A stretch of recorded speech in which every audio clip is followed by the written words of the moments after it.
எபிரேயர் 9ஆம் அதிகாரம் 27, 28 வேத வசனங்களை வாசிக்கலாம்.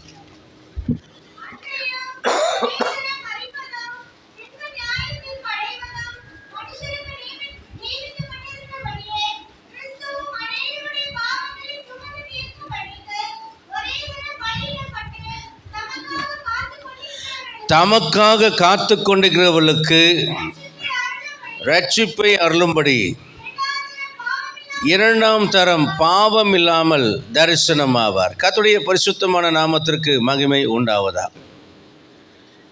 இயேசு கிறிஸ்து சீக்கிரமாக வரப்போகிறார். வேத வார்த்தை சொல்லுகிற வண்ணமாக அந்தி கிறிஸ்துவின் ஆட்சிக்காக, அதாவது கிறிஸ்துவுக்கு எதிரானவன், அந்தி என்றால் ஆன்டி, ஆன்டி என்றால் எதிரான என்ற அர்த்தம். கிறிஸ்துவுக்கு எதிரானவனுடைய ஒரு ஆட்சிக்கு உலகம் தயாராகி கொண்டிருக்கிறது. உலகத்துக்கிற கோடீஸ்வரர்களும் உலக வங்கி, உலக ஆரோக்கியம் சார்ந்த சங்கத்தை சேர்ந்தவர்கள் எல்லாம் ஒன்று கூடி விவாதித்து ஒரு முடிவை எடுத்திருக்கிறார்கள். அந்த முடிவு என்னவென்றால், ஒரே அரசாங்கம், ஒரே நாணயம், ஒரே தலைவன். ஒரே அரசாங்கம், ஒரே நாணயம், ஒரே தலைவன். இதை எதை நோக்கி உலகத்தை கொண்டு செல்கிறது என்றால், கிறிஸ்துவுக்கு எதிரான அந்தி கிறிஸ்து என்று வேதம் குறிப்பிடுகிற பிசாசின் மகன் என்று அழைக்கப்படுகிற சாத்தானுடைய பிரதிநிதியின் கீழாக உலகம் முழுவதும் ஒன்றாக்கப்பட்டு ஒரே ஆட்சி முறைக்கு நேராக உலகம் கொண்டு வரப்பட போகிற ஒரு கடைசி நாட்களில் நாம் வாழ்ந்து கொண்டிருக்கிறோம் என்பதை குறிக்கிறது. நீங்கள் எந்த யுத்தத்தை, உலகத்தில் நடக்கிற எந்த யுத்தத்தை நீங்கள் பார்த்தாலும் அந்த யுத்தத்துக்கு அடிப்படை காரணம் அல்லது கடைசியில் போய் சேரக்கூடிய காரணம் எதுவாக இருக்கும் என்றால் அது இஸ்ரவேல் தேசமாகத்தான் இருக்கும். சூடானிலே உள்நாட்டு கலவரத்தினாலே, உள்நாட்டு யுத்தத்தினாலே பஞ்சம், அங்கே பிறக்கிற குழந்தைகள் எல்லாம் மறித்து கொண்டிருக்கிறார்கள், அண்டர் வெயிட்டில் போயிட்டு இருக்காங்க. அதேமாரி பெரகுவா என்கிற நாட்டில், அங்கே ஈக்குவடர்ங்கிற நாட்டில் உள்நாட்டு கலவரங்கள். அதே போல் டூரிஸ்ட் பிளேஸாக ஆஸ்திரேலியா பக்கம் இருந்த ஒரு நாட்டில் அங்கேயும் பார்த்திங்கன்னா உள்நாட்டு கலவரம், கலகக்கார குரூப் எழும்பிவிட்டது. ஈரானுடைய தலைமையின் கீழாக அநேக தீவிரவாத குழுக்கள், இராணுவ குழுக்களாக லெபனானிலேயும் சிரியாவிலேயும் ஜோர்டான் மருகிலேயும் இஸ்ரேலை சுற்றிலும் அவர்களால் வளைக்கப்பட்டிருக்கிற ஒரு நிலையிலே நாம் காணப்படுகிறோம். ஈரானுக்கு எதிராக இருந்த ஈராக்கை பலவீனப்படுத்தும் முயற்சியிலே ஈரான் வெற்றியடைந்து விட்டது. இன்றைக்கு ஈரான் இடத்துல மட்டும் எத்தனையோ பாலிஸ்டிக் மிசைல்ஸ், 1,00,000க்கும் அதிகமான பாலிஸ்டிக் மிசைல்ஸ் ஈரானாலே ஹிஸ்புல்லாக்கள் கையில் கொடுக்கப்பட்டதாக புள்ளி விவரங்கள் சொல்லுகிறது. இஸ்ரேல் தேசத்தில் இருக்கிற வான் மண்டல பாதுகாப்பாகிய அயன் டோமினாலே ஒரே நேரத்தில் பல லட்சக்கான பாலிஸ்டிக் மிசைல்ஸை தடுத்து தன் வானமண்டலத்தை பாதுகாக்கும் செயல் என்பது முடியாத காரியம் என்று நிரூபிக்கப்பட்டு விட்டது. ஆக மொத்தம் இஸ்ரேலுக்கு எதிராக அணிதிரண்டு ஒரு பக்கம் சைனா, ரஷ்யா, ஈரான் இவைகளின் கீழாக வடகொரியாவோடு இணைந்த ஒரு மிகப்பெரிய ஒரு மண்டலமான எதிரான ஒரு ராஜ்யமானது யுத்தத்துக்கு வரும். அதே சமயத்தில் அமெரிக்கா தலைமையின் கீழாக இஸ்ரேலுக்கு ஆதரவாக ஒரு பக்கத்தில் யூரோப்பியன் கண்ட்ரீஸ் மற்றும் அதை சார்ந்த நாடுகள் ஒரு பக்கமாக வரும். இப்படியாக போட்டி போட்டுக்கொண்டு யுத்தத்து மேகங்களை உருவாக்கும்படியாக அநேக யுத்த ஆயுதங்களை தேசங்கள் உருவாக்கி கொண்டிருக்கிறது.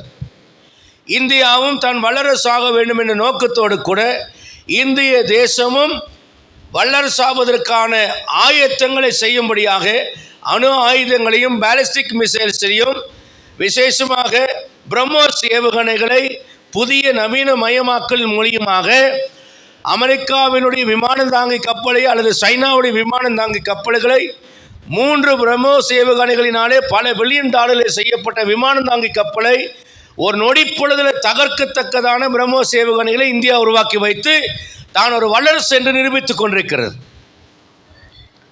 உலகத்திலேயே ஒரு உயிரினத்தை அழிப்பதற்கு அதிகமான ஆயுதங்கள் உற்பத்தி செய்யப்பட்டிருக்கிறது என்றால் அது மானை அல்ல, யானையை அல்ல, டைனோசரை அல்ல, அது மனிதனை அழிப்பதற்காகத்தான் அதிகமான ஆயுதங்கள் உற்பத்தி செய்யப்பட்டிருக்கிறது. அதே போல முத்திரை, நெற்றியில் ஆகலும் வலது கையில் ஆவதும் தரித்துக் கொள்கிற ஒரு முத்திரை. பணத்தை திருடி விடுகிறான், கிரெடிட் கார்டில் இருந்தும் திருடி விடுகிறான், பேங்க்கில் போட்டுக்கிற பணத்தையும் ஹேக் செய்து திருடி விடுகிறான். ஆகவே என்ன செய்தாலும் பணத்தை திருடி விடுகிறான். இப்படி திருடப்படாமல் இருக்க வேண்டும் என்பதற்காக நமக்காக ஒரு ஜிப் கோடு கொடுக்கப்பட்டு அந்த ஜிப் கோடின் மூலியமாகவே எல்லா பரிவர்த்தனையும் செய்யப்படுமானால் எந்த கிரிமினல்ஸும் எந்த ஹேக்கர்ஸும் ஹேக் செய்து நம்முடைய பணத்தை திருட முடியாத ஒரு சூழ்நிலை வரும். அப்படி ஒரு சூழ்நிலையை உருவாக்குவதற்காக ஒரே நாணயம், ஒரே ராஜ்யம், ஒரே தலைவர் என்று வந்துவிட்டால் சமாதானம் வரும், யுத்தம் வராது என்ற நிலையின் கீழாக இன்றைக்கு உலக தலைவர்கள் ஒரு முடிவுக்குள்ளே வந்திருக்கிறார்கள். இன்றைக்கு அமெரிக்க ஜனாதிபதி சுயமாக இயங்க முடியாது, அவர் இயக்குகிற ஒரு சக்தி அந்த தேசத்தில் மறைவாக வைக்கப்பட்டிருக்கிறது. உலகம் முழுவதிலும் இருக்கக்கூடிய காரியங்களை நீங்கள் பார்ப்பீர்களானால் நீங்கள் எப்படி வாழ வேண்டும் என்று தீர்மானிக்கிற ஒரு கூட்ட மக்கள் இருக்கிறார்கள். விளம்பர யுக்திகள் மூலியமாக நீங்கள் எவைகளை வாங்க வேண்டும் என்று அவர்கள்தான் தீர்மானம் செய்கிறார்கள். உங்கள் பிள்ளைகள் என்ன படிக்க வேண்டும், எப்படி படிக்க வேண்டும், எங்கே படிக்க வேண்டும் என்பதையும் அவர்கள்தான் தீர்மானம் செய்கிறார்கள். அதே போல உங்களுடைய வாழ்க்கை தரத்தில் நீங்கள் என்ன விதமான ஆகாரம் சாப்பிட வேண்டும் என்பதை அவர்கள் தீர்மானம் செய்கிறார்கள். 35 ஆண்டு காலத்துக்கு முன்பதாக தேங்காய் எண்ணெய், கடல் எண்ணெய், செக்கிலாட்டு எண்ணெய் பயன்படுத்தி கொண்டு வந்த நம்முடைய நாட்டிலே தேங்காய் எண்ணெய் கொலஸ்ட்ரால், கடல் எண்ணெய் கொலஸ்ட்ரால், நல்லெண்ணெய் கொலஸ்ட்ரால் என்றெல்லாம் சொல்லி சன்ஃப்ளவர் என்று ரஷ்ய தேசத்திலேயும் யூரோப்பியன் கண்ட்ரிஸில் யூஸ் பண்ணக்கூடிய எண்ணெய் தான் சிறந்தது என்ற விளம்பரத்தை மூலியமாக நாம் எல்லாரும் நன்கு அறிவோம். கடலெண்ணையும் தேங்காய் எண்ணெயும் நம்ம ட்ரெடிஷ்னலாக இருக்கக்கூடிய அந்த எண்ணெய்களை விட்டுவிட்டோம். நம்முடைய ஜாகிரபிக்கல் ஏரியாவுக்கு தகுந்த அந்த தேங்காய் எண்ணெயில் இருக்கக்கூடிய சத்தையும் கடலெண்ணெயில் உள்ள சத்தையும் நாம் இழந்து விட்டோம். பிறகு லேட்டரலாக புரிந்ததுக்கு அப்புறம் இப்போ என்ன செய்கிறோம் என்றால் செக்கில் ஆட்டின நம்முடைய பூர்வீக எண்ணெய்களை பயன்படுத்துவோம் என்று சொல்லுகிறோம். சின்னதில் கரியை அடுப்பு கரியை நறுக்கி தேய்த்து அதில் பல் துளைக்கி கொண்டிருந்தோம். நம்மை பார்த்து பட்டிக்காட்டான் என்று பரியாசம் செய்து கோல்கேட் என்ற பேஸ்ட்டை விளம்பரம் பண்ணி அதை பிரஷ்ஷில் வச்சு தேய்த்தால்தான் பல்லு வெண்மையாவதாக விளம்பரத்தை கண்டு நாம் கறிக்கொட்டை, வேப்பங்குச்சி, ஆலங்கொம்பை இவைகளின் மூலியமாக விளக்குவதை விட்டு அதை கேவலமாக நினைத்து நாம் ஒதுக்கி வைத்து விட்டோம். அதன் பிறகு இன்றைக்கு பார்த்தா கோல்கேட் பேஸ்டில் கறிக்கொட்டினால் கலந்த கோல்கேட் பேஸ்ட், வேம்பினால் செய்யப்பட்ட கோல்கேட் பேஸ்ட், எதையெல்லாம் நாம் சரியாக கையாண்டமோ அதையெல்லாம் தவறு என்று விளம்பரங்களின் மூலியமாக நம் மனதிலே பதித்து இவன் விற்கிற பொருளை வாங்கும்படி நம்மை அடிமைத்தனம் படுத்துகிற ஒரு கூட்டம் தலைமைத்துவமான மக்கள் நம்மை ஆளுகை செய்கிறார்கள்.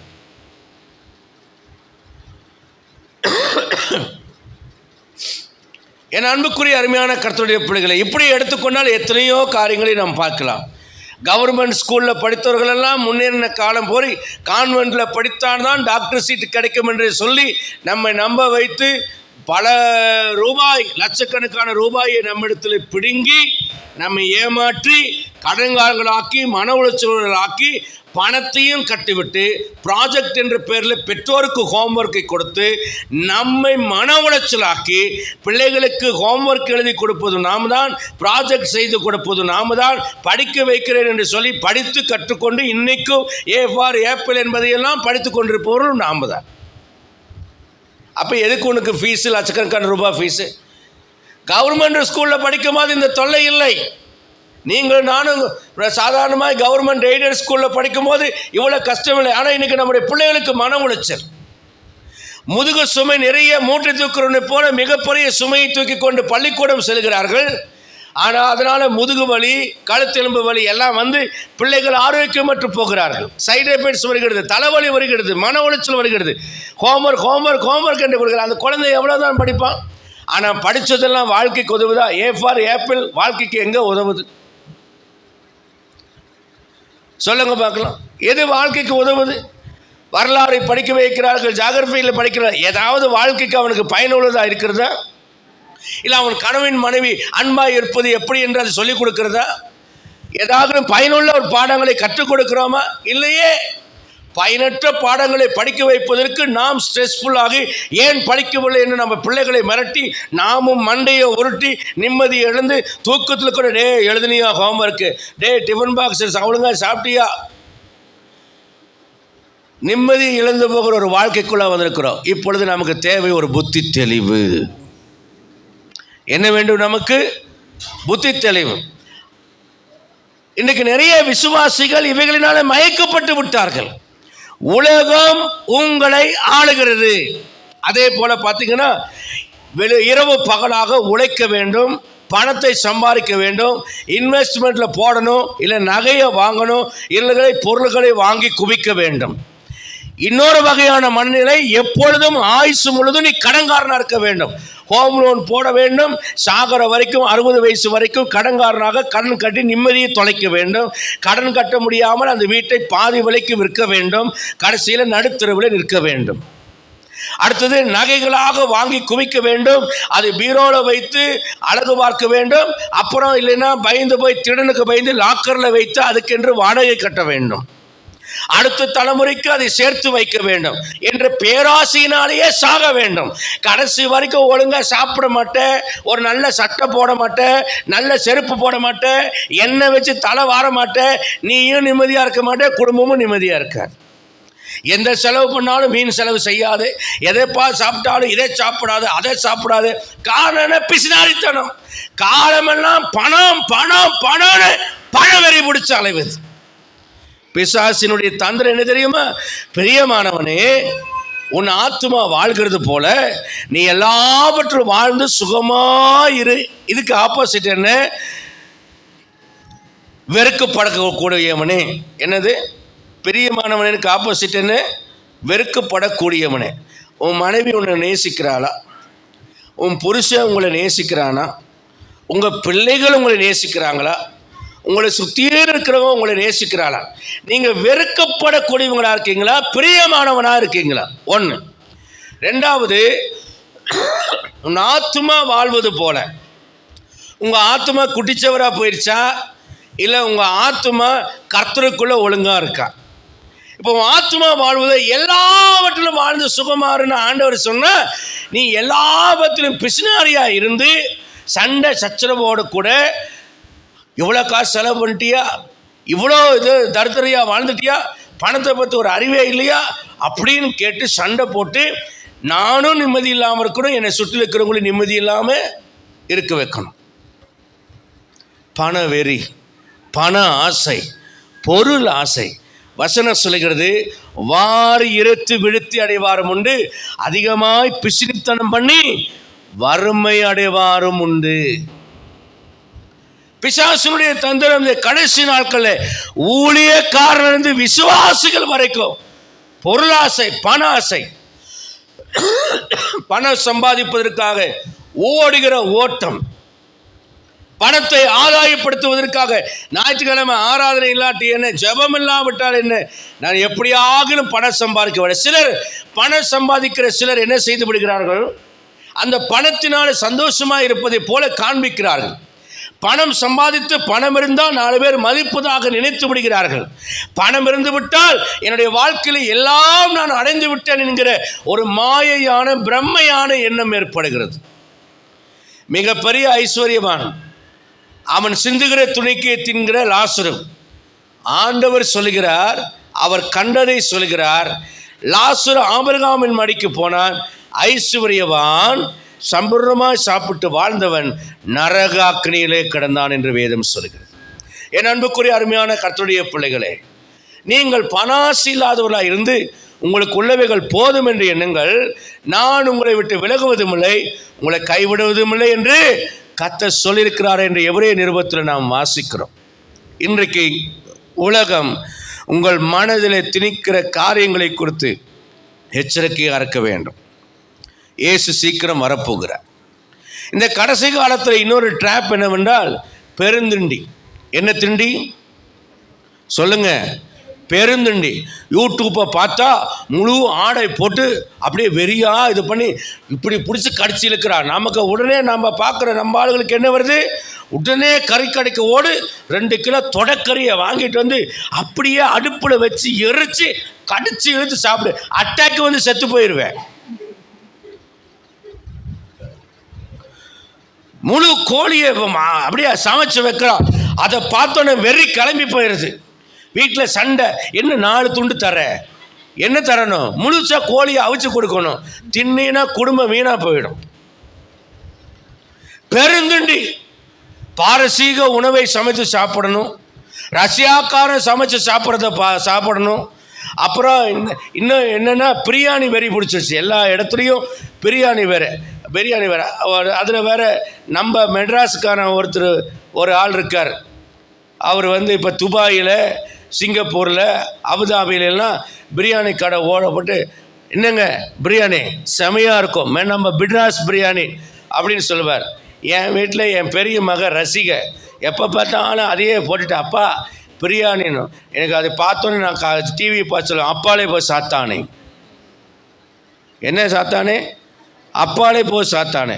மெட்ராஸுக்கார பாய் இன்றைக்கி துபாயில் போய் கப்பல்லாம் 2 போட்டெல்லாம் வாங்கியெல்லாம் விட்டுட்டு அதை பார்த்தோன்னே எவனை பார்த்தாலும் பிரியாணி வெறி பிடிச்சாலேறான். விலைவாசியில் ஏறி போச்சு. முதல்லலாம் கோழி ஈரலை சும்மா கொடுப்பான், இப்போ தர முடியாதுங்கிறான்.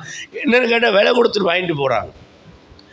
எதுவுமே இன்னைக்கு பெருந்திண்டி. கடைசி காலத்தில் லௌகிக கவலையினாலும் வெறியினாலும் பெருந்திண்டியினாலும் உங்கள் இருதயங்கள் பாரமடையாதபடிக்கு.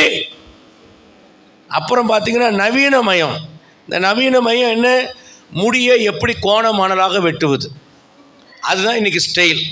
இன்றைக்கி உங்கள் வீட்டு பையனுடைய தலையை பார்த்தீங்கன்னா, இந்த கோழி திடீர்னு விரைச்சிக்கிச்சுன்னா எல்லா முடியும் எப்படி நிற்கும் பார்த்துருக்கீங்களா? கோழி தலைமுடி இப்படி சண்டை போடும்போது பார்த்துருக்கீங்களா? மண்டை அப்படி நெட்டு குத்துலாம் இருக்குமா? உங்கள் பையனோட மண்டையை பாருங்கள், அப்படி தான் இருக்கும். அதாவது எதெல்லாம் ஒழுங்கோ அதுக்கு நேர் எதிராக செய்வது தான் ஃபேஷன். முழுசாக உடைய உடுத்திட்டு போன ஆண்டவர் சொல்கிறார். ஆதாம் வந்து இன்னைக்கு அத்தியலை தொடுத்துட்டு வந்திருந்தானா அவன் ஃபேஷனில், அவன் ஃபேஷன் ஷோவில் அவன் தான் ஃபஸ்ட் ப்ரைஸ் வாங்கியிருப்பான்.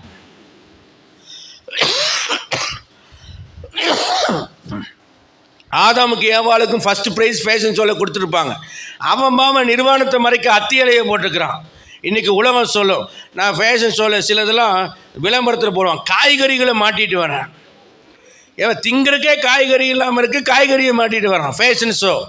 இன்றைக்கி திருச்சபைகளில் ஊழியக்காரனுக்கு ஃபேஷன் வந்துருச்சு, விசுவாசிக்கு ஃபேஷன் வந்துருச்சு. பின்னால் நல்ல பெருசாக காமிக்கிறது, முன்னால் பெருசாக காமிக்கிறது. இன்னொரு அசிங்கமான ஒரு காலத்தில் வந்திருக்கிறோம்.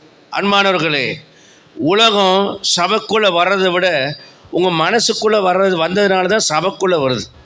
உலகத்தை சபைக்கு கூட்டிகிட்டு வர்றாங்க. இன்றைக்கி ஓரளவுக்கு பெண்கள் எல்லாம் ஒழுங்காக இருக்காங்க.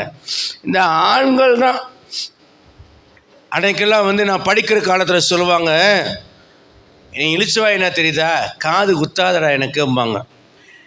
இன்றைக்கெல்லாம் காது குத்துனவங்கெல்லாம் யாருன்னு நீங்கள் நினைக்கிறீங்க? நல்ல ஒரு அலையிலியா சொல்லுங்களேன்.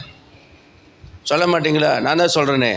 இந்த காது குத்துற வழக்கம் எப்படி வந்துச்சு தெரியுமா? அமெரிக்காவில் ஹோமோசெக்ஸ் என்கிற ஓரினை சேர்க்கையாளர்கள், ஆணோடு ஆண் செக்ஸ் வைக்கிற ஓரினை சேர்க்கையாளர்கள் தாங்கள் ஓரினை சேர்க்கையாளர்கள் என்பதை அடையாளப்படுத்தி ஒருவர் அடையாளம் கண்டுகொள்வதற்காக ஒத்த காதலை குத்தி கொள்வாங்க.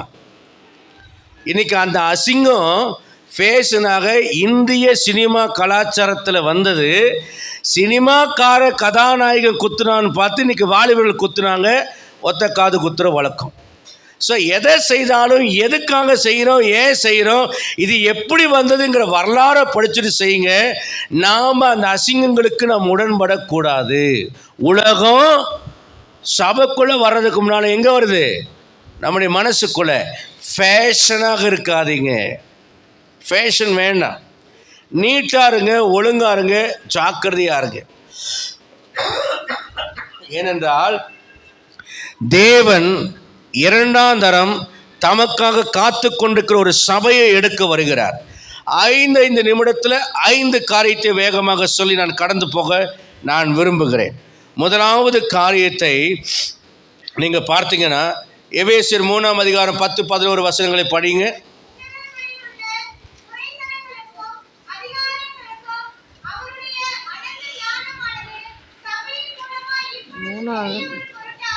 சபையின் மூலியமாக இப்பொழுது தெரிய வரும் பொருட்டாக, எது தெரிய வரும் பொருட்டாக? அவருடைய அனந்தமான ஞானம் சபையின் மூலியமாக தெரிய வரும் பொருட்டாக. அப்போ த்ரூ த சர்ச் அந்த விஸ்டம் ஆனது ரிவீல்ட் ஆகுது. காட்ஸ் விஸ்டம் எப்படி ரிவீல்ட் ஆகுது? ஆண்டவருடைய ஞானம் எப்படி வெளிப்படுகிறது என்றால் சபையின் மூலியமாக. சபை என்பது வெறும் கட்டடங்கள் அல்ல, சபை என்பது கட்டடம் அல்ல. இந்த சபையினுடைய அங்கத்தினர்கள் மூலியமாக அவருடைய ஞானம் உலகத்துக்கு வெளியே வர வேண்டும். சரியா? ரைட். அப்படியானால் எது சபை? எந்த சபையின் மூலியமாக தேவ ஞானம் இந்த உலகத்துக்கு வரும்? எந்த சபையை எடுக்க கர்த்தர் வருகிறார் என்று கேட்டால், முதலாவதாக அப்போஸ்தலர் 20ஆம் அதிகாரம் 28ஆம் வசனம்.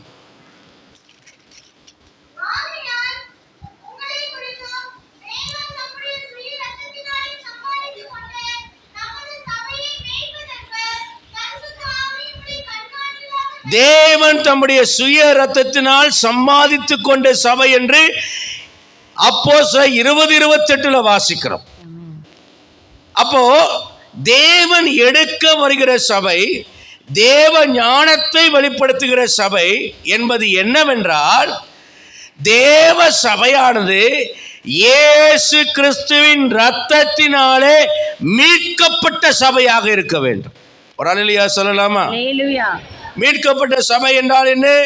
1 பேதுரு 1ஆம் அதிகாரம் 17, 18, 19 வசனங்கள். 1 பேதுரு 1ஆம் அதிகாரம். அன்றியும் பட்சபாதம் இல்லாமல் அவனவனுடைய கிரியைகளின்படி நியாயம் தீர்க்கிறவரை நீங்கள் பிதாவாக தொழுது கொண்டு வருகிறபடியால் இங்கே பரதேசிகளாய் சஞ்சரிக்கும் அளவும் பயத்துடனே நடந்து உங்கள் முன்னோர்களால் பாரம்பரியமாய் நீங்கள் அனுசரித்து வந்த வீணான நடக்கை நின்று அழிவுள்ள வஸ்துக்களாகிய வெள்ளியினாலும் பொன்னினாலும் மீட்கப்படாமல், வெள்ளியினாலும் பொன்னினாலும் மீட்கப்படாமல் குற்றமில்லாத மாசற்ற ஆட்டுக்குட்டியாகிய, குற்றமில்லாத மாசில்லாத ஆட்டுக்குட்டியாகிய இயேசு கிறிஸ்துவின் விலையேறப்பட்ட இயேசு கிறிஸ்துவின் விலையேறப்பட்ட இரத்தத்தினாலே மீட்கப்பட்டீர்கள் என்று அறிந்திருக்கிறீர்கள். அல்லேலூயா.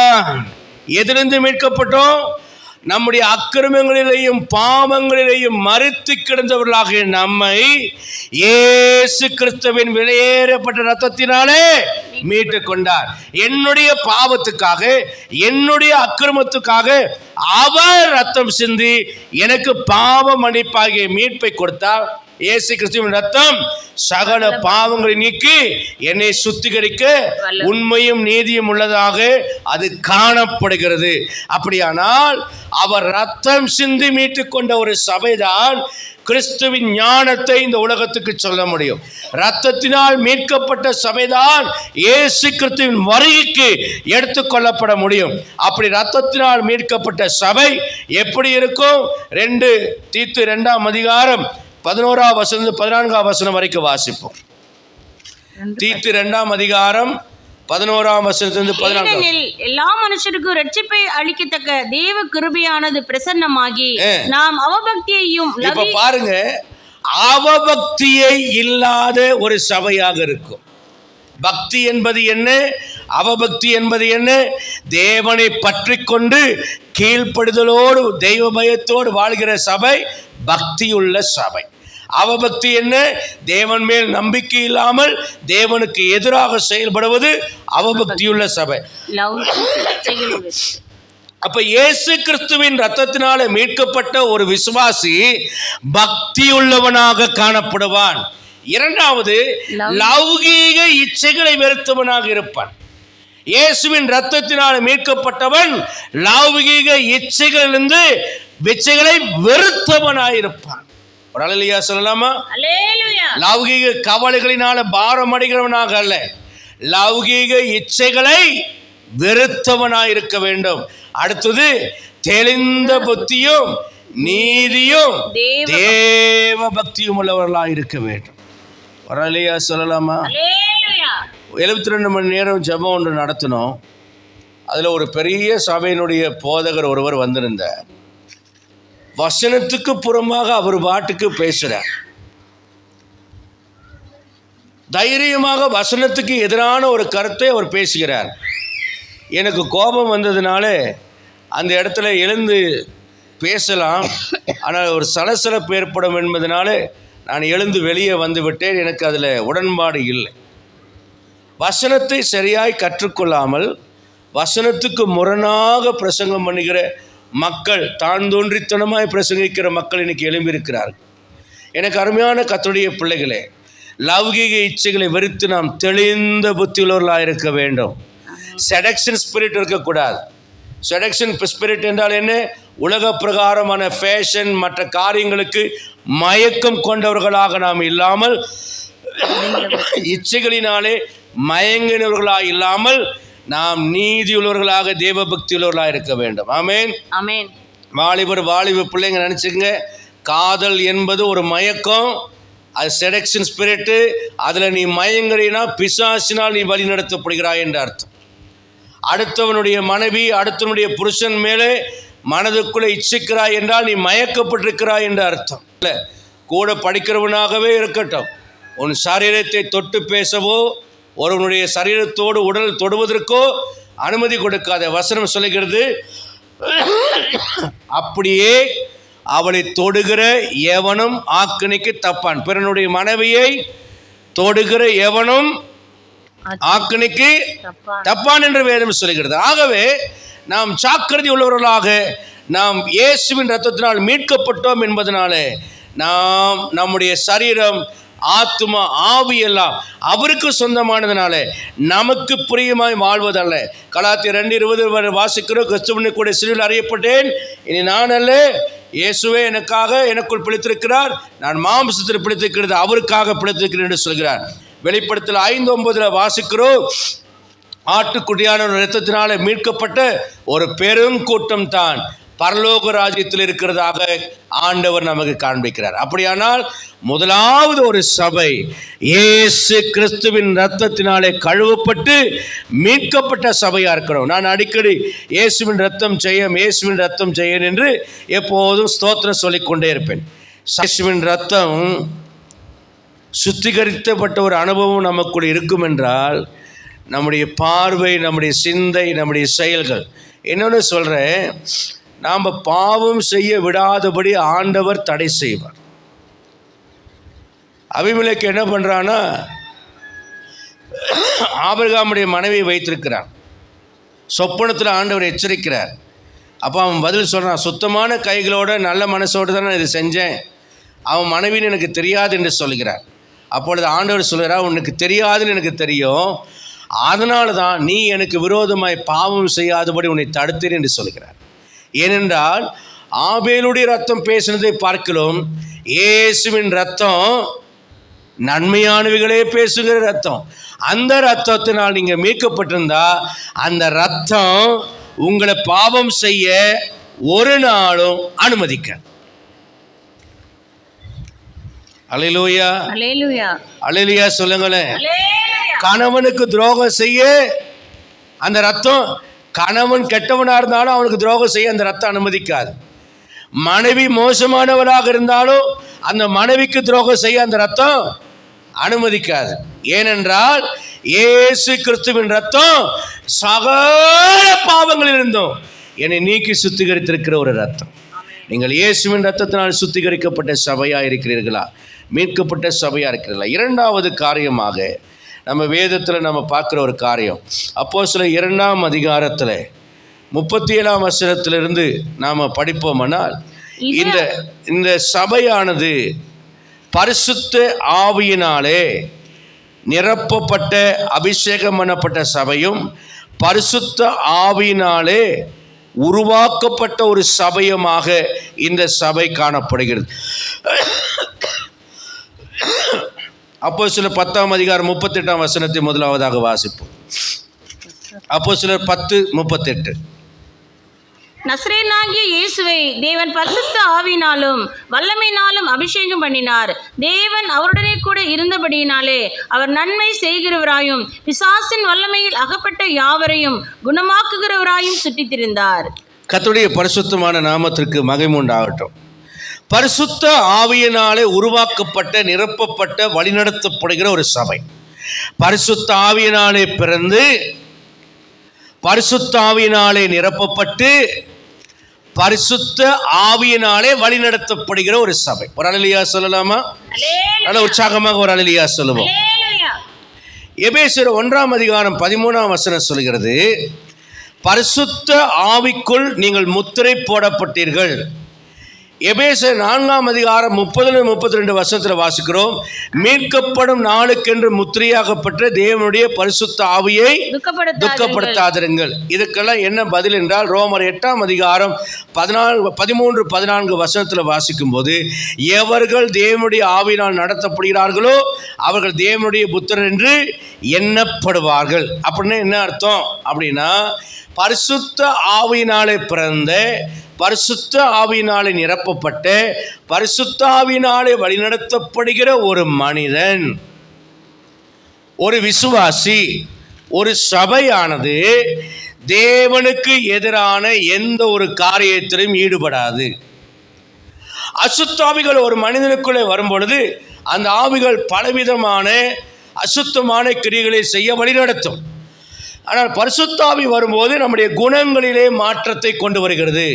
அன்பு, சமாதானம், சந்தோஷம், தயவு, நற்குணம், சாந்தம், விசுவாசம், இச்சை அடக்கம், கீழ்ப்படுதல், நீடிய பொறுமை, இவைகளை எல்லாம் நமக்குள்ளே உருவாக்குவது என்னவென்றால் பரிசுத்த ஆவியானவர். ஆமென். நம்ம உலக பிரகாரமாய் வாழும்போது நம்முடைய மனசு கோணல் மாணலாகத்தான் வாழும். என் தங்கச்சிகளை பரதநாட்டியம் படிக்க வைத்து அரங்கேற்றத்திற்கு எங்கள் அம்மா கூட்டிகிட்டு போவாங்க. அப்போவே 50,000 ரூபாய், 25,000 ரூபாய், 25,000 ரூபாய் செலவாங்க. பவுன் 1,500 ரூபாய் விற்ற காலத்தில் கோயம்புத்தூரில் ஆர்எஸ்புரத்தில் அரசாங்க கலையரங்கம் இருக்கிறது. அந்த கலையரங்கத்தில் கலெக்டர்லாம், அமைச்சர்லாம் வருவாங்க. அவங்க முன்னால் தான் அரங்கேற்றம் நடக்கும். அவ்வளோ ரூபாய் செலவு பண்ணுவாங்க. அந்த களியாட்டு எங்கள் இருதயத்தை ரொம்ப பரவசப்படுத்தும், ரொம்ப பெருமையாக இருக்கும். சினிமா தியேட்டரில் போய் உட்காருவதும், சர்க்கஸுக்கு போவதும் அவ்வளோ சந்தோஷமாக இருக்கும். ஆனால் நாங்கள் ரட்சிக்கப்பட்டதுக்கப்புறம் ஒரு சமயம் என் சகோதரன் சர்க்கஸுக்கு கூட்டிகிட்டு போனால், சந்தோஷமாக தான் சர்க்கஸுக்குள்ளே போனோம். ஆர்எஸ்புரத்தில் நடந்தது. அங்கே உள்ளே போனோன்னே அந்த பெண்கள் எல்லாம் ஜட்டி பிரா தான் போட்டுட்டு அவங்க இது பண்ணுவாங்க, சர்க்கஸ் பண்ணுவாங்க. எனக்கு அதை பார்த்தோன்னே ஒரே துக்கம், உள்ளமெல்லாம் உடஞ்சி அவங்களுக்காக ஜெபம் பண்ணிவிட்டு அங்கே உட்காந்து அழுக ஆரம்பிச்சு, ஆண்டவரே இவங்களெல்லாம் ரட்சிக்க மாட்டீரா, பாவம் இப்படி உடம்பை காமிச்சு தான் இவங்கெல்லாம் சாப்பாடு சாப்பிடணுன்னு இவங்களுடைய தலையெழுத்து இருக்கே, இவங்களெல்லாம் ரட்சிக்கக்கூடாதா, இவங்களுக்கு இறக்க செய்யக்கூடாதான்னு அழ ஆரம்பித்தா ரொம்ப அழுக வந்துருச்சு. ரொம்ப மனசு உடஞ்சி போச்சு. ரொம்ப எமோஷன் ஆகிட்டேன். அப்புறம் நான் சொன்னேன், என்னால் இந்த சர்க்கஸ் பார்க்க முடியல, நான் வெளியே எந்திரிச்சு போகிறேன்னு சொன்னேன். நான் எந்திரிச்சு போனோன்னே ஒவ்வொருத்தராக எந்திரிச்சு வந்தாங்க.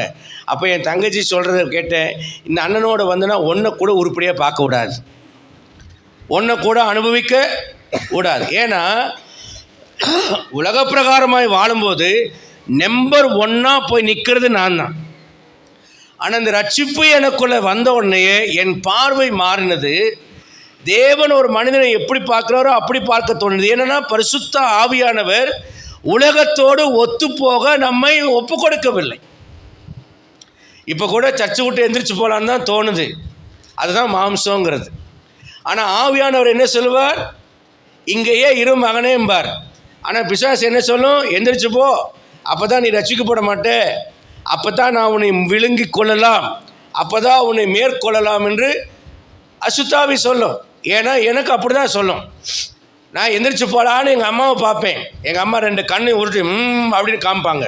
பேசாமல் தலையை குனிந்து கொள்வேன். மறுபடியும் கொஞ்சம் நேரம் கழித்து நெளிஞ்சிட்டு அப்படி போகலான்னு இப்படின்னு பாயில் பின்னால் நகருவேன். உடனே அங்கேருந்து எங்கள் அம்மா கேட்டாங்க அப்படின்னு கீழே குனிஞ்சு எனக்கு சாடை காமிப்பார்கள். இங்கே அசுத்தாவி என்னை பின்னால் இழுக்கும், அங்கே பரிசுத்தாவியானவர் எங்கள் அம்மா மூலியமா அப்படின்னு மிரட்டுவார். ஏன்னா உலகம் இந்த வார்த்தையை கேட்டால், இந்த சத்தியத்தை கேட்டால் மனம் திரும்புதல் வந்துடும். சபையை விட்டு எந்திரிச்சு போக முடியாது. நான் தான் சொல்கிறேனே, என்ன மாதிரி இந்த பெந்தகோஸ்தே சபையை வெறுத்தவனும் இருக்காது, என்ன மாதிரி பாஸ்டுக்கு விரோதமாக பேசணும்னும் இருக்காது ரட்சிக்கப்படாத காலத்தில். அதுதான் உலகத்தின் ஆவி. ஆனால் எவர்கள் தேவனுடைய ஆவினால் நடத்தப்படுகிறார்களோ, மாம்சம் என்ன செய்யும் தெரியுமா? தேவனுடைய ஆவியானவருக்கு கீழ்ப்படிய ஒப்பு கொடுக்க விடாது. ஆனால் இயேசு கிறிஸ்துவை குறித்து வேதம் சொல்கிறது, பரிசுத்த ஆவியினாலும் வல்லமையினாலும் அபிஷேகம் பண்ணினார். நடந்தது என்ன? இந்த வல்லமையினாலே அசுத்தாவிகளால் பிடிக்கப்பட்ட மக்களை விடுதலை பண்ணினார். அவருடைய வியாதிகளிலிருந்து அவளுக்கு சுஸ்தம் கொடுத்தார். அநேகரை ரட்சிப்புக்களை வழிநடத்தினார். இன்றைக்கு சபையானது பரிசுத்தாவியால் நிரப்பப்பட்டு அநேகரை ரட்சிப்புக்களை வழிநடத்தவும், பிசாசின் வல்லமைகளை ஒழிக்கவும், அற்புத அடையாளங்கள் அதிசயங்கள் செய்கிற ஒரு சபையானது மாற வேண்டும். அல்லேலூயா. இந்த சபையை எடுப்பதற்காகத்தான் ஆண்டவர் கடந்து வருகிறார். 1 பேதுரு 1:22 கூட ஆவியானவராலே அந்த சத்தியத்திற்கு கீழ்ப்படிய நம்மை அர்ப்பணம் செய்யணும். ஆவியானவர் தான் சத்தியத்துக்கு கீழ்ப்படிய நம்மளை வழி நடத்துவார். அல்லேலூயா, அல்லேலூயா. ஆவியானவர் இல்லைன்னா இந்த சத்தியத்துக்கு கீழ்ப்படியக்கூடிய இருதயம் வராது, எதிர்த்து நிற்கிற ஆவி வரும். 3வது காரியத்தை சொல்லி கடந்து போகிறேன். அப்போஸ்தலர் 2ஆம் அதிகாரம் 41 47 வரைக்கும் இருக்கிற வசனத்தில் வாசிக்கும் போது, அவனுடைய வார்த்தையை சந்தோஷமா ஏற்றுக்கொண்டவர்கள் ஞானஸ்நானம் பெற்றார்கள். கர்த்தருடைய வார்த்தையை சந்தோஷமா ஏற்றுக்கொண்டவர்கள் ஞானஸ்நானம் பெற்றார்கள். அவர்கள் ஒன்றிணைக்கப்பட்டு 3000 பேர் சபையாக மாறினார். முதலாவதாக சபை என்பது இயேசுவின் இரத்தத்தால் மீட்கப்பட்டிருக்க வேண்டும். இரண்டாவது சபை என்பது பரிசுத்த ஆவியானவரால் நிரப்பப்பட்டு வழிநடத்தப்படுகிறதாக இருக்க வேண்டும். மூன்றாவதாக சபையானது கர்த்தருடைய வார்த்தையினாலே கட்டப்பட்டதாக இருக்க வேண்டும். மத்தேயு 7ஆம் அதிகாரம் 24ஆம் வசனம் சொல்கிறது, என் வார்த்தையை ஏற்றுக்கொண்டு அதன்படி செய்கிற மனுஷன் எவனோ அவனே கண்மணியின் மேல் அஸ்திவாரம் போட்டு வீட்டை கட்டின புத்தியுள்ள மனுஷனுக்கு ஒப்பிடுவேன். இந்த 41-47 வரைக்கும் இருக்கிற பகுதியில் நீங்கள் வாசித்தீங்கன்னா அதில் நிறைய காரியங்களை சொல்வார். ஞான ஸ்நானம் பெறுதல், அப்பம் பிட்குதல், அடுத்தது ஒன்றாக ஐக்கியப்படுதல், ஜெபம் பண்ணுதலே தரித்திருத்தல், ஒருமனப்பட்டிருத்தல், பொதுவாக எல்லாவற்றையும் அனுபவித்தல். கர்த்தருடைய வசனங்களுக்கு கீழ்ப்படியக்கூடிய ஒரு விசுவாசியாக அந்த சபை காணப்படுமானால் அந்த சபைதான் கர்த்தருடைய சபை. கர்த்தருடைய வசனத்தினால் கட்டப்படுகிற கீழ்ப்படுகிற ஒரு மனிதனாக இருப்பேனானால் அந்த மனிதனால் கர்த்தருடைய வருகைக்கென்று ஆயத்தப்பட்ட ஒரு மனிதனாக இருக்கிறார் என்பதை நாம் புரிந்து கொள்ள வேண்டும். அல்லேலூயா. எவ்வளோ மணி நேரங்கள் வேதத்தை வாசிக்கிறோம், எத்தனை வார்த்தைகளுக்கு நாம் கீழ்ப்படிந்திருக்கிறோம். வசனத்துக்கு கீழ்ப்படுகிற, வசனத்தினால் கட்டப்படுகிற ஒரு சபையாக, மனிதனாக நம்முடைய வாழ்க்கை காணப்பட வேண்டும். 4வது காரியத்தை சொல்லி நான் கடந்து போகிறேன். எபேசியர் 1ஆம் அதிகாரம் 22-23 வசனங்களை வாசிக்கலாம். 22-23 எல்லாவற்றையும் அவருடைய பாதங்களுக்கு கீழ்ப்படுத்தி எல்லாவற்றையும் எல்லாவற்றாலும் நிரப்புகிறவருடைய நிறைவாகிய சரீரமான சபைக்கு அவர் எல்லாவற்றுக்கும் மேலான தலையாக தந்தருளினார். எல்லாவற்றையும் எல்லாவற்றாலும் நிரப்புகிறவருடைய நிறைவாகிய சரீரமான சபைக்கு அவரை எல்லாவற்றுக்கும் மேலாக தலையாக தந்தருளினார். அப்படியானால் பெந்தகோஸ்தே விசுவாசிகள் யாருக்கும் உங்களுக்கு சொந்தமான தலை இல்லை. அப்படின்னு என்ன அர்த்தம்? என்னுடைய சொந்தமான திட்டம் என்று எந்த திட்டமும் எனக்கு இருக்கக்கூடாது. என்னுடைய சுய ஆலோசனை என்கிற என்னுடைய சொந்த ஆலோசனைக்கு இடம் இருக்கக்கூடாது. என்னுடைய சுய விருப்பத்துக்கு, சுய இஷ்டத்துக்கு, சுயத்துக்கு அங்கே இடமில்லை. நான் கண்ணாடியில் பார்த்தா என் தலை தெரியாது, அங்கே இயேசுவின் தலை தான் தெரிய வேண்டும். அப்படியானால் ஒவ்வொரு புருஷனுக்கும் ஒவ்வொரு ஸ்திரீக்கும் கிறிஸ்து தலையாக இருக்க வேண்டும், சபைக்கு தலையாக இருக்க வேண்டும். என் சொந்த விருப்பத்தையோ சொந்த நோக்கத்தையோ நிறைவேற்றுகிற ஒரு மனிதனாக நான் காணப்படக்கூடாது. ஒரு அல்லேலூயா சொல்லுங்க பார்க்கலாம். உற்சாகமா ஒரு அல்லேலூயா சொல்லுங்க பார்க்கலாம். கர்த்தருடைய பரிசுத்தமான நாமத்திற்கு மகிமை உண்டாகட்டும். இது எதை குறிக்கிறது என்றால், பரலோகத்தில் இருக்கிற என் பிதாவின் சித்தத்தை மாத்திரம் நிறைவேற்றுகிறவனாக இருக்க வேண்டும்.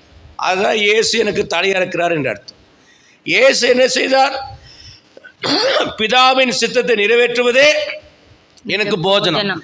என் பிதாவின் சித்தத்தையே நான் செய்யும்படி பூமிக்கு வந்தேன், என் பிதாவின் சித்தத்தையே நான் செய்கிறபடியால் என்னை அவர் தனியே இருக்க விடவில்லை. அப்போ இயேசு எனக்கு தனியாக இருக்கிறார் என்று அர்த்தம். நான் பிதாவின் சித்தத்தை நிறைவேற்றுகிற ஒரு மனிதனாக இருக்க வேண்டும். மத்திய 7ஆம் அதிகாரம் 21, 22, 23 வசனத்தில் வாசிக்கிறோம்.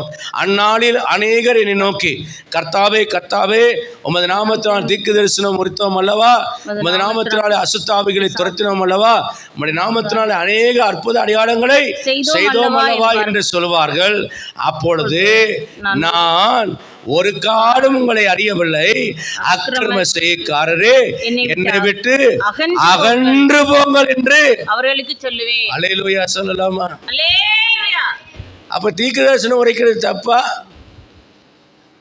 அசுத்தாவிகளை துரத்துவது தப்பா? அற்புத அடையாளங்களை செய்வது தப்பா? பரிசுத்த ஆவியானவரை பெற்றுக்கொண்ட சபையின் கிரியைகள் இருக்க வேண்டும். அப்படியானால் எது தவறு? இவைகளை செய்துவிட்டு பிதாவின் சித்தத்தை செய்யாமல் இருந்தார். பிதாவின் சித்தம் என்ன? ராஜ்யத்தின் சுவிசேஷத்தை உலகம் முழுவதிலும் அறிவிக்க வேண்டும். நீங்கள் பரிசுத்தமுள்ளவர்களாக இருக்க வேண்டும் என்பதே தேவனுடைய சித்தம்.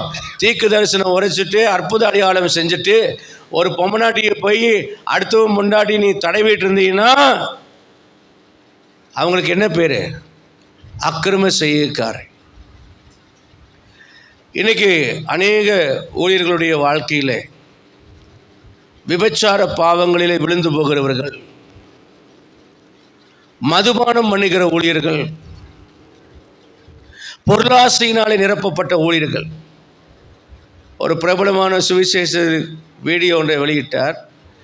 அதில் அந்த மதுபான கிண்ணத்தை மறைக்கிற காரியத்தை போட்டு அநேகர் ட்ரோல் செய்ததை நான் பார்த்தேன். ஊழியர்களுடைய மறுபக்கம் என்று சொல்லி யூடியூப்பில் அநேக ஊழியர்களுடைய அந்தரங்கமான பாவங்கள் வெளிப்படுத்தப்படுகிறது. என் அன்புக்குரிய அருமையான கர்த்தருடைய பிள்ளைகளே, நாம் பிதாவின் சித்தத்தை செய்கிற ஒரு நபர்களாக நாம் காணப்படுகிறோமா? பிதாவின் சித்தம் எங்கே இருக்கிறது? வேதத்தை படித்து பாருங்கள். அவருக்கு கீழ்ப்படிவது தான் பிதாவின் சித்தம். அல்லேலூயா. பிதாவின் சித்தம் என்ன? வேத வசனங்களுக்கு கீழ்ப்படிவது தான் பிதாவின் சித்தம். அதை செய்ய தவறிவிட்டோம் என்றால் நம்முடைய வாழ்க்கை மிகவும் கேள்விக்குறியாகிவிடும். என் அன்புக்குரியவர்களே, தேவன் எந்த சபையை எடுக்க வருகிறார்? எந்த சபையை பயன்படுத்த விரும்புகிறார்? பிதாவின் சித்தத்தின்படி செய்கிற சபை. என் ஆடுகளின் சத்தத்தை அறிந்திருக்கின்றன. அந்நியனுடைய சத்தத்தை அறியாதபடினாலே அவைகள் அந்நியனுக்கு பிறகு போகாது. ஆண்டுடைய சத்தம் கேட்கிற மக்களாய் நாம் இருக்கிறோம். கடைசியாக 5ஆவதாக ஒரு காரியத்தை சொல்லி நான் கடந்து போக நான் விரும்புகிறேன். வாசிக்கலாம். எபேசியர் 4ஆம் அதிகாரம் 11 - 16 வசனங்கள். மேலும் நாம் அனைவரும் தேவனுடைய குமாரனை பற்றி விசுவாசத்திலும் அறிவிலும் ஒருமைப்பட்டவர்களாகி கிறிஸ்துவனுடைய நிறைவான வளர்ச்சியின் அளவுக்கு தக்க பூரண புருஷராகும் வரைக்கும் பரிசுத்தவான்கள் சீர்பருந்தும் பொருட்டு சுவிசேஷ ஊழியத்தின் வேலைக்காகவும் கிறிஸ்துவின் சரீரமான சபையானது பக்தி விருத்தி அடைவதற்காகவும் அவர் சிலரை அப்போஸ்தலராகவும் சிலரை தீர்க்கதரிசிகளாகவும் சிலரை சுவிசேஷராகவும் சிலரை மேய்ப்பராகவும் போதகராகவும் ஏற்படுத்தினார். நாம் இனி குழந்தைகளாயிராமல் மனுஷருடைய சூதும் வஞ்சிக்கிறதுக்கு ஏதுவான தந்திரமுள்ள போதகமாகிய பலவித காற்றினாலே அலைகளைப் போல அடிபட்டு அலைகிறவர்களாய் இராமல் அன்புடன் சத்தியத்தை கைக்கொண்டு தலையாகிய கிறிஸ்துவுக்குள் எல்லாவற்றிலேயும் வளருகிறவர்களாய் இருக்கும்படியாக அப்படி செய்தார். கர்த்தருடைய பரிசுத்தமான நாமத்துக்கு மகிமை உண்டாகட்டும். அடுத்ததாக இந்த சபையானது எப்படிப்பட்ட சபை என்றால் வளர்கிற சபை. எப்படி வளர்கிற சபை என்றால் 11ஆம் வசனத்தை சொல்கிறார், கிறிஸ்துவினுடைய நிறைவான வளர்ச்சியின் அளவுக்கு தக்க பூரண புருஷனாகிற சபை. அப்போ இந்த சபையை என்ன சொல்கிறார் 14ஆம் வசனத்தில்? இனி குழந்தைகளாக இராதீங்க, நீங்கள் பூரண புருஷனாக வளருங்க. எது குழந்தை? மனுஷனுடைய சூதும் வஞ்சிக்கிறதுக்கு ஏதுவான தந்திரமுள்ள போதகத்தை கேட்கிற சபை குழந்தையான சபை. ஆனால் அப்போஸ்தலனாலே தீர்க்கதரிசிகளினாலே கட்டப்படுகிற ஒரு மெய்ப்பனுக்குள்ளாக அடங்கியிருக்கிற ஒரு சபை ஆசீர்வதிக்கப்பட்ட பூர்ண புருஷராக வளரக்கூடிய ஒரு சபை என்று கர்த்தர் சொல்கிறார். அல்லேலூயா சொல்லலாமா? அல்லேலூயா. ஒரு சபை வளராவிட்டால், ஒரு பிள்ளை வளராவிட்டால் எப்படி அது பெற்றோருக்கு துக்கமாக இருக்குமோ, ஒரு சபை வளராவிட்டால் அது தேவனுக்கு துக்கமாக இருக்கும். அப்படின்னா சபை வளர வேண்டும். எதில் வளரணும்? பரிசுத்தத்தில் வளரணும், அன்பில் சகல பரிசுத்தவான்களோடு இணைந்து வளரணும், விசுவாசத்திலே வளரணும், ஆவியின் கனிகள் குண அதிசயங்களிலே வளரணும், நீதியின் கிரியைகளிலே வளரணும். இவைகளெல்லாம் எதை குறிக்கிறது என்றால் கிறிஸ்துவின் சாயலை குறிக்கிறதா இருக்கிறது. வெளிப்படுத்தின விசேஷம் 22ஆம் அதிகாரம் 11ஆம் வசனம் சொல்கிறது, பரிசுத்தம் உள்ளவன் இன்னும் பரிசுத்தமாகட்டும், நீதி செய்கிறவன் இன்னும் நீதி செய்யட்டும் என்று சொல்கிறாரு. அந்த நீதியிலே பரிசுத்தத்திலே இயேசுவை போல வளரணும், பக்தியில விருத்தி அடைய வேண்டும். அல்லேலூயா. நேரமாக விளக்கமாக என்னால் பேசுறதுக்கு நேரம் இல்லை, சுருக்கமாக சொல்கிறேன். இயேசுவை போல வளர்கிற ஒரு விசுவாசி, இயேசுவின் சாயலாக வளர்கிற ஒரு விசுவாசி பிரசங்கத்தை கேட்கும்போது, திருவசனத்தை கேட்கும்போது இயேசுவின் சாயலை கண்ணாடியிலே காண்கிறது போல கண்டு அந்த சாயலாக மகிமையின் மேல மகிமை அடைந்து பரிசுத்த ஆவியானவராலே உணர்த்தப்பட்டு மனம் திரும்பி அந்த வார்த்தைகளுக்கு கீழ்ப்படுகிறது. இன்றைக்கு இருக்கிற சபையினுடைய பிரதானமான பெந்தகோஸ்தே சபையினுடைய பிரச்சனை என்னவென்றால், இன்றைக்கி கர்த்தர் என்னோடு பேசினார், இன்றைக்கி பிரசங்கம் சூப்பராக இருந்தது, இன்றைக்கி ஆழமாக கர்த்தர் பேசினார், எனக்காகத்தான் பேசினார், அதோடு முடிந்து விட்டது. என்ன வேண்டும்? எனக்காக பேசினார், என்னோடு பேசினார், சூப்பராக பேசினார், நல்லது. ஆனால் பேசப்பட்ட வார்த்தைகளுக்கு கீழ்ப்படிந்து அவைகளை கை கொள்ளுகிற அனுபவம் என்னுடைய வாழ்க்கையில் வந்திருக்குமானால் அதுதான் ஆசீர்வதிக்கப்பட்ட ஒரு சபை. இன்றைக்கி எல்லாரும் சொல்லுவாங்க, என்னோடு பேசினார், எனக்காகத்தான் பேசினார், ரொம்ப நல்லது. எதுக்கு பேசினார்? எதுக்காக பேசினார்? அது என்னிடம் நிறைவேறாவிட்டால் எனக்கு ஐயோ. ஏனென்றால் நான் கேட்டும் நான் கை கொள்ளவில்லை. இன்னைக்கு சபையினுடைய காரியம் என்ன தெரியுமா? கிறிஸ்துவின் சாயலில் வளர வேண்டும். ஆயிரம் பிரசங்கங்கள் கேட்கப்படுகிறது, கவனிக்கப்படுகிறது, பின்பற்றப்படவில்லை. அதுதான் பிரச்சனை. இன்றைக்கு கர்த்தருடைய வார்த்தைகள் பின்பற்றப்படவில்லை, கர்த்தர் கட்டளையிடுகிற காரியங்கள் கை கொள்ளப்படவில்லை. ஆகவே சபையானது தேவ சாயலில் பூர்ண புருஷனாக வளரவில்லை, இன்னமும் மந்தமுள்ள சபையாக இருக்கிறது. எபிரேயர் 5:11-14 சொல்கிறார், நீங்கள் கேள்வியில் மந்தமுள்ளவர்களாக இருக்கிறபடியால் விளங்கப்படுகிறது அரிதாக இருக்கிறது, பாலுண்களின் குழந்தையாக இருக்கிறான். ஆகவே நீதியின் வசனத்தில் பழக்கமில்லாதவனாக இருக்கிறான். பூர்ண ஞானேந்திரியம் யாருக்கு இருக்கும்? நன்மை தீமை என்னது என்று பகுத்தறியக்கூடியவர்களுக்குத்தான் இருக்கும் என்று சொல்கிறார். அப்படியானால் என்னுடைய வாழ்க்கையில் நான் என்ன நன்மையை செய்கிறேன், என்ன தீமையை செய்கிறேன் என்பதை பகுத்தறிந்து நன்மைகளை கை கொள்ளத்தக்கதான ஒரு கீழ்ப்படுதலோடு வளர்கிற ஒரு மனிதனாக மனுஷியாக நான் மாற இயேசுவின் சாயலில் நான் வளர என்னை ஒப்புக் கொடுக்க வேண்டும். ஒரு குழந்தை எப்படி நான் அப்பாவை போல மாறிட்டேன், அம்மாவை போல நான் வளரணும்னு நினைக்கிறதோ அதுபோல் ஒரு கிறிஸ்துவன் இயேசுவை போல மாற வளர ஒப்பு கொடுக்க வேண்டும். இப்படி கிறிஸ்துவின் சாயலிலே பூர்ண புருஷனாய் வளர்கிற சபையை எடுப்பதற்குத்தான் இயேசு வருகிறார். அப்படியானால் முதலாவதாக ஒரு சபை வெளியேறப்பட்ட இரத்தத்தினால் மீட்கப்பட்ட ஒரு சபையாக இருக்க வேண்டும். இரண்டாவதாக அந்த சபை பரிசுத்தாவினால் நிரப்பப்பட்டு வழிநடத்தப்படுகிற சபையாக இருக்க வேண்டும். மூன்றாவது அந்த சபை கர்த்தருடைய வார்த்தையிலே கட்டப்படுகிற ஒரு சபையாக அந்த சபை காணப்பட வேண்டும். நான்காவதாக அந்த சபை பிதாவின் சித்தத்தை நிறைவேற்றுகிற தேவ திட்டத்தின்படி செயல்படுகிற ஒரு சபையாக இருக்க வேண்டும். ஐந்தாவதாக அந்த சபை கிறிஸ்துவின் சாயலிலே பூர்ண வளர்ச்சியை நோக்கி வளர்கிற சபையாக இருக்க வேண்டும். முழங்கால் படியிட்டு நாம் ஜெபிக்கலாம்.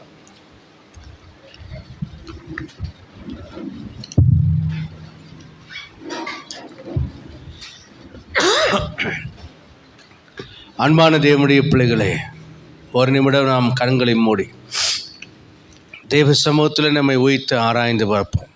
ஆண்டவரே, கடைசி காலத்தில் வந்திருக்கிறோம். உம்முடைய வருகைக்காக நாங்கள் ஆயத்தப்பட எங்களை தகுதிப்படுத்தும். உம்முடைய இரத்தத்தினால் மீட்கப்பட்டவர்களும் உம்முடைய ஆவியினாலே பரிசுத்தமாக்கப்பட்டு அபிஷேகம் பண்ணப்பட்டவர்களாகவும் வழிநடத்தப்படுகிறவர்களாகவும் உம்முடைய வார்த்தைக்கு கீழ்ப்படிந்து நாம் கட்டப்படுகிறவர்களாகவும் மாத்திரமல்ல ராஜாவே, பிதாவின் சித்தத்தை நிறைவேற்றுகிற மக்களாகவும், அது மாத்திரமல்ல ராஜாவே,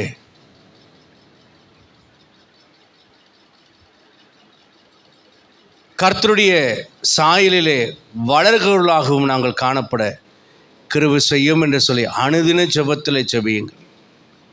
இப்படிப்பட்ட சபையை எடுக்கத்தான் ஆண்டவர் வருகிறார். நாம் குடும்பமாக அவருடைய வருகைக்கு எடுக்கப்பட நம்மை ஒப்புக் கொடுப்போம். பரிசுத்தமான பிதாவே, எங்களை தாழ்த்தி வருகிறோம். நம்முடைய வருகைக்கென்று நாங்கள் ஆயத்தப்படக்கூடிய இந்த கடைசி கட்ட கால செய்திகளை நாங்கள் அறிந்து உம்முடைய வருகைக்காக ஆயத்தப்படும் ஆயத்தத்தை நாங்கள் அறிய எங்களுக்கு கிருபை செய்ய முடியாய் நாங்கள் ஜெபிக்கிறோம்.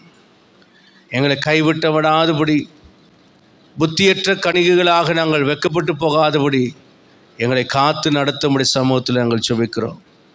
உங்கள் காரை எங்களுக்கு துணையாக இருந்து நடத்தட்டும்.